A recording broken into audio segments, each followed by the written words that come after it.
एक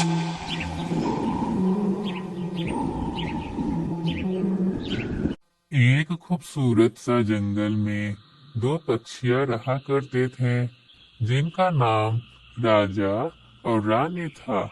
रानी की दो बेटियां थी। तभी रानी राजा से बोलती है, राजा जी, अगर मेरी मृत्यु हो जाती है तो क्या आप दूसरी शादी कर लीजिएगा? भला मैं दूसरी शादी कैसे कर सकता हूँ? अगर मैं दूसरी शादी करूँगा तो मेरी बच्ची के सौतेली माँ आ जाएगी और मेरे बच्चे को दुख देगी। और तुम ऐसा क्यों कह रही हो?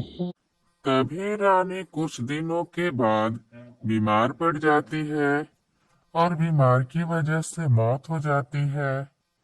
और फिर राजा सोचने लगता है, मैं तो टूनी से वादा किया था कि मैं तो दूसरी शादी नहीं करूंगा, पर मुझे दूसरी शादी करना ही होगा, नहीं तो मेरी बेटी का ख्याल कौन रखेगा?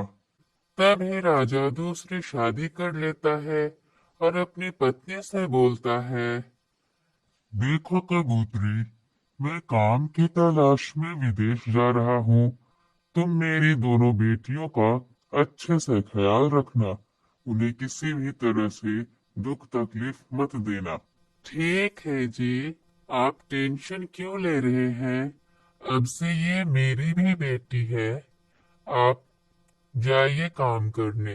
इधर राजा विदेश के लिए चला गया था, पर राजा कबूतरी के हरकतों से अनजान था और कबूतरी चीनू और चीचू को परेशान करने लगती है।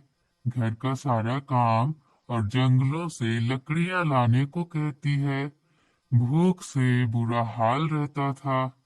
जंगलों से लकड़ियां लेकर आती है तो माँ से खाना मांगती है। माँ, माँ, हम लोगों को कुछ खाने के लिए दे दो माँ, बहुत जोरों की भूख लगी है माँ। क्या बोली तू? तुझे भूख लगी हुई है? तेरे माँ ने भोजन रख करके गई थी क्या? खुद तो मर गई और तुम दोनों को मेरे गले में बांध के गई है। पता नहीं तुम दोनों से कब छुटकारा मिलेगा मुझे।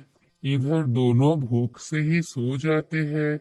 फिर रात से सुबह हो जाती है। सुबह होते ही दोनों बहनें जंगल में भोजन के लिए निकल जाती है, पर उन्हें उस जंगल में भोजन नहीं मिल पाता है और वो दूसरे जंगलों में जाती है। वो देखती है कि उसके पिताजी एक पेड़ के नीचे घायल होकर गिरे हुए हैं। पिताजी, उठिए, आपको क्या हो गया है पिताजी? पिताजी, उठिए।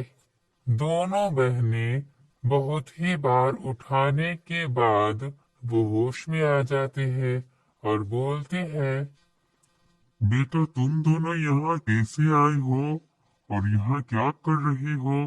मैं तो तुम्हारी माँ को जिम्मेदारी दे करके आया था।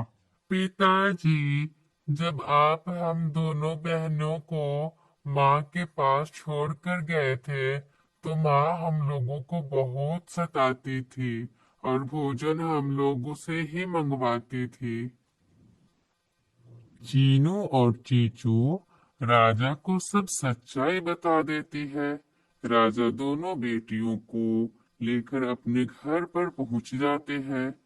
तभी कबूतरी राजा को अचानक से देखकर घबरा जाती है और लड़खड़ाते हुए बोलती है, अरे, अरे जी, आप अचानक से यहाँ? आप तो विदेश गए थे ना? तू ठीक कह रही है कमबख्त। मैं विदेश के लिए ही जा रहा था कि मैं पेड़ से टकराकर गिर पड़ा और वहीं पर बेहोश होकर पड़ा रहा। मेरी बेटियों ने सब सच्चाई बता दिया है। तुम उन्हें परेशान किया करती थी, अब मैं तुम्हें नहीं बख्शूंगा। ऐसा कहते हुए राजा कबूतरी को खुद से अलग कर देता है और इधर अपनी दोनों बेटियों के साथ हंसी खुशी जीवन बिताने लगता है।